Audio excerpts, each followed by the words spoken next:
Hello and welcome to another YuGiOh video. Now today we are taking a look at the stats from the YOS, the YuGiOh online series tournament that we ran last weekend.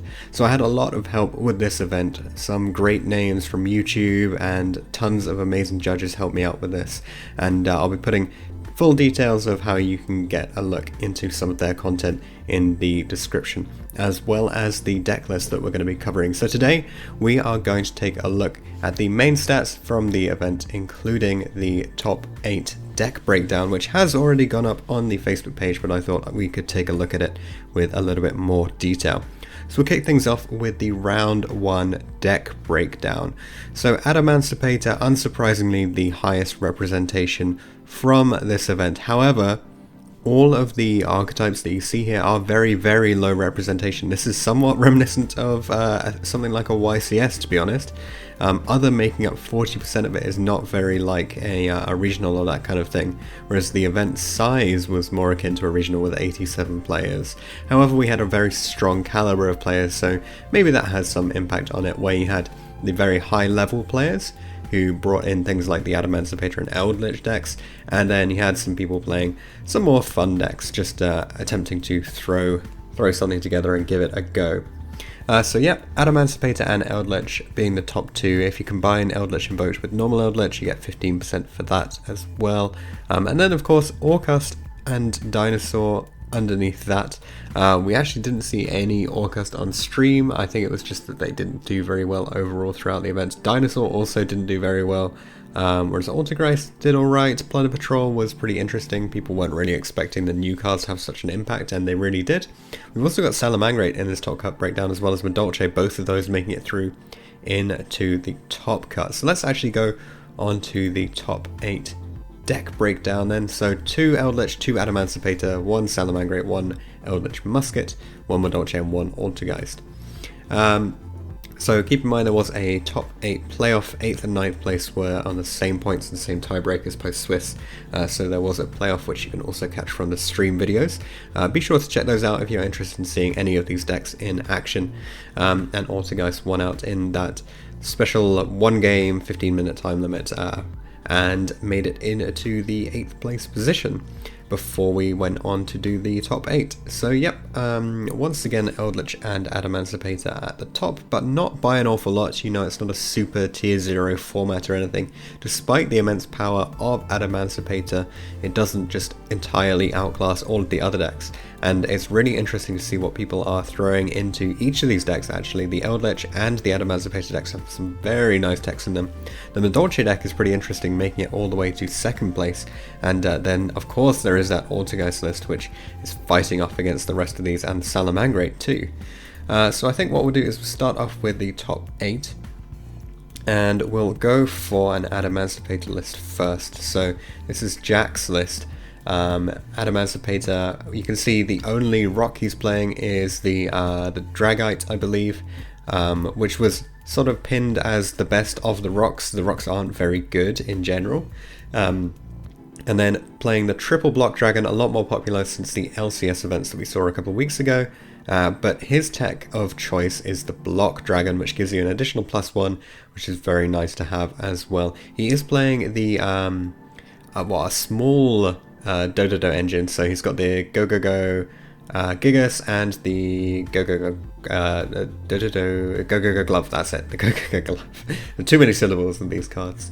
And the Doki Dokis, double Gigantes, and he is playing both the O-Lion and the Jet Synchron for the power plays with the Auroradon in the extra deck.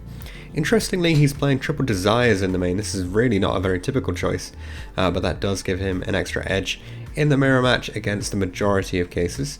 He is also playing the triple Signs and the Reborn, just get those extra monsters onto the field. But you can see here, no hand traps in the main deck, instead playing triple Dark Ruler, no more. But in the side deck he has got triple Nibiru and triple Impermanence, so he can end up playing 6 hand traps on top of some board wipes with the Evenlies in there too. Solemns are interesting. I don't think many people are playing Solemn Judgment. We've actually seen a Pointer of the Red Lotus being a slightly more popular card, but I guess these are somewhat interchangeable in the side deck there. It mostly comes down to what you expect to face. Interesting thing from the extra deck is his decision to play Naturi Beast to get a real lockout on particular opponents there. And he's not playing the Buster engine, so this deck does unfortunately lose to Dark Ruler no more as a result, but then that's just something that you have to take into account when you play pretty much any Adamancipator deck at the moment. Let's move on to another top 8 list, and we'll go with Alexandre's his Eldlich list, but this is like an Eldlich combo list, so you can see he's featured the lefty and righty drivers and the full tuner engine with the Despot 001, I think it is, and some hand traps as well, so double Ash and 1 DD Crow. Not opting to play a very big hand trap lineup, but some really interesting stuff. So the lefty and righty driver enables your needle fiber plays, which is why there are 2 needle fibers in the extra deck, and that lets you go into the full like Savage and the Marcher and everything after that. Then of course there's the Lamia as well, so the DDD engine where Lamia can be revived with the gate, which is pretty nice. So essentially, you know, your Lamia can be 2 cards, or your gate gives you a normal summon of Lamia, then your Lamia gets turned into like a Link Rebo, and then the gate goes to the graveyard to bring back the Lamia. So that's a full combo as well with just the gate there. And it's quite interesting because you have a sort of fragile tuner engine to go into your needle fiber combo, and then you back that up with the real grind game of the Eldlich lineup, which, as we know, can just like carry on playing through after multiple turns. Interesting thing from the side deck here, he is playing Exchange. I think we may have seen this come up as well. That one's quite interesting because you can use it to help you take out hand traps if you're attempting to resolve your combo, and if you're not trying to resolve your combo, it just gives you a little bit of extra advantage in that you see all of your opponent's stuff, so you know when you want to use your Herald and your Borrowed Savage as well. So let's move on to the next top 8 list, and we'll have a look at Merlin's Salamangreat list. So it's really no surprise that Salamangreat would be a popular choice in the EU. I think it's just such a phenomenal deck over here, and interestingly he's got the Parallel Exceed added in. I think this one was kind of like pointed to as the next go-to add-in for this deck. It just gives you greater access to having your Baguska or free materials in order to build up your link plays. He's also got the access code talker in the extra deck because you can sometimes just bring that out with your Parallel Exceeds helping out into your other plays. Otherwise, a quick look at the main deck. I mean, we've got 2 Ash, 3 Crow, 2 Imperm, so not tons of hand traps from this list actually. And then lots of starters, so you've got the debugs, the minings, multiple copies of Jaguar, even though there's no desires, and then also the code talker, which you can use, I think it's microcode talker, which you can use to resolve your negate everything and banish trap, which is always pretty nice to have. So very interesting to see how Salamangreat does evolve in this format. It is still definitely not something to be left behind. Keep it on your radar for sure, although maybe you don't want to side specifically for it just yet unless it picks up popularity. So one more top 8 list. This is from Lewis, and it is his Altergeist list, very similar to what he took to the Brotherhood Open Online more recently. If we have a quick look, so the main deck, there are only 2 Marionettas, two Marionettas, so a 9 Altergeist lineup, which I think he's been talking about for a while, in that you don't typically need the 3rd Marionetta if you're confident enough with how the deck resolves everything. However, you do need the triple Metaseek in order to get that removal in when necessary. Triple Extravagance, triple Duality, and the 1 for 1, the 1 for 1 of course giving you a plethora of combos when you have the monster access to it. And then really interesting ratio here is the double Manifestation 1 protocol. So this is something I've spoken to Lewis about before, and I think his opinion is just sort of that Manifestation is the one that you will eventually run out of, whereas the protocol, of course, being continuous, is one that you can recycle, one that you maintain anyway and can recycle with a Silk just if you need to. So he's got a very high opinion of the Manifestation, which gives you more resources, and not quite as high of the protocol, which of course takes away your opponent's resources. Otherwise, for the trap lineup, nothing super unobvious. I guess he's not playing the Evenlies in the main deck, which is something we saw be really popular at the start of the format before all the craziness began. He's instead opted to put those in the side deck alongside the pointers as well. That's quite interesting too. Not playing any Waking, so not really fearing lightning storms. And then looking at the extra deck, he is playing the Linkross, which does allow you to ramp up some of your extra deck plays, and an Avramax on top of that as well. So that is it for the top 8 deck lists. Let's move on to top 4. So Joshua Oosters played this Musket Eldlich list, which I'm sure you've probably already seen on various other channels, because it's just such a wacky and unusual build to bring to an event and make top 4 with it. So kudos to Josh for doing this. But it's really quite interesting how he's taken a deck with a very established grind game, which is the Eldlich deck, and he's added in a deck which has the ability to sort of blow out the opponent if it resolves enough of its cards, being the Musket engine. He's not playing the Utopia double in this build, so he's not going for like an OTK with it, but having the Musket engine allows you to, once you stick basically a Starfire or a Casper, you amass so much advantage that your opponent cannot deal with it. And because you can go like Casper Dock, you never run out of your Desperados, which is basically how this deck wins. You either resolve tons of Desperados or resolve tons of the Needles.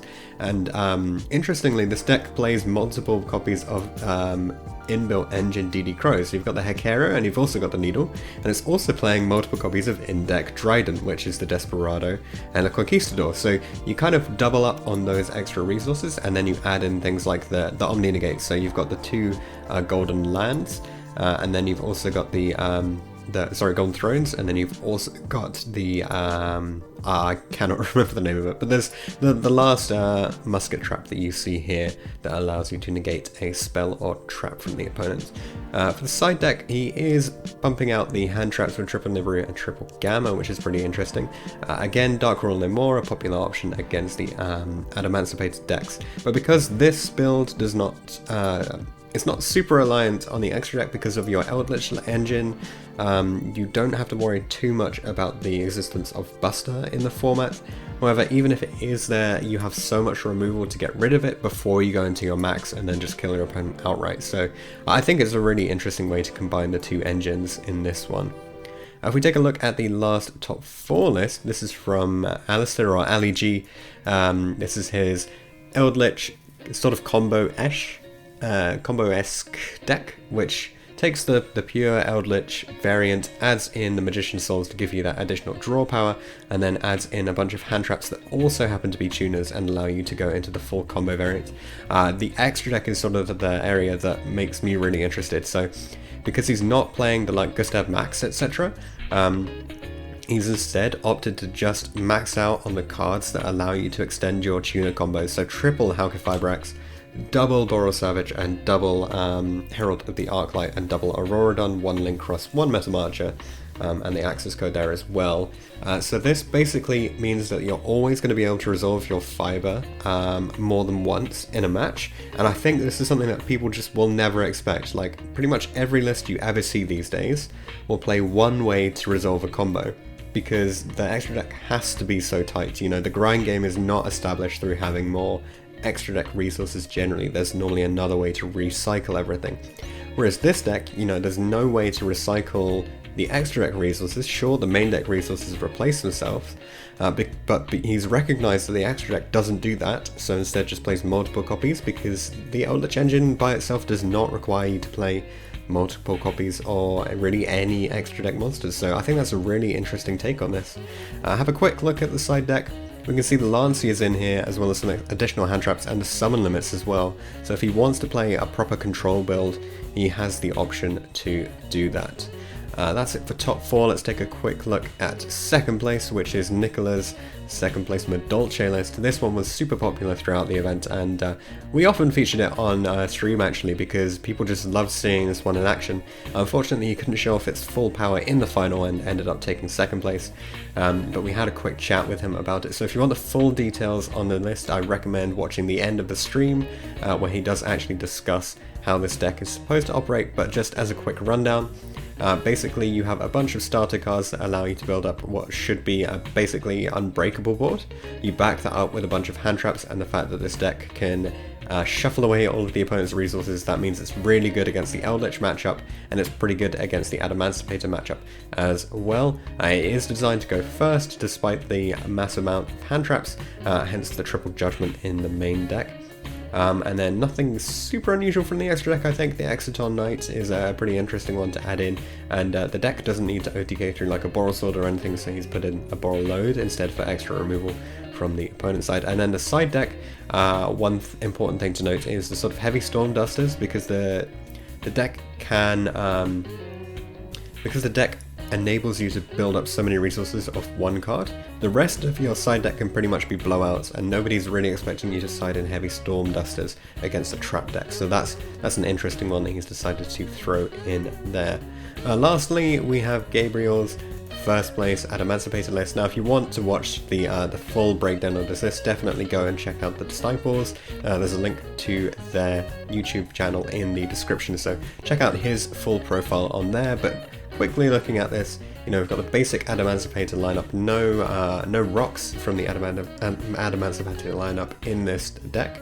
He's playing Tackle Crusader, which gives you additional removal for the Eldlich cards or back row decks, and he's playing a couple of normal monsters, one of which is a tuner, and both of those can be summoned out via Unexpected Die and give you some extra Earth monsters to play around with.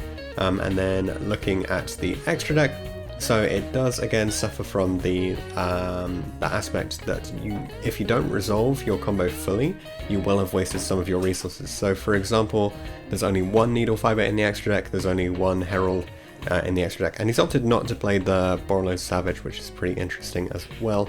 But then it's Adamancipator, so if you do resolve your combo, then your board is probably so strong that your opponent cannot beat you regardless. So he really didn't need the extra cards there.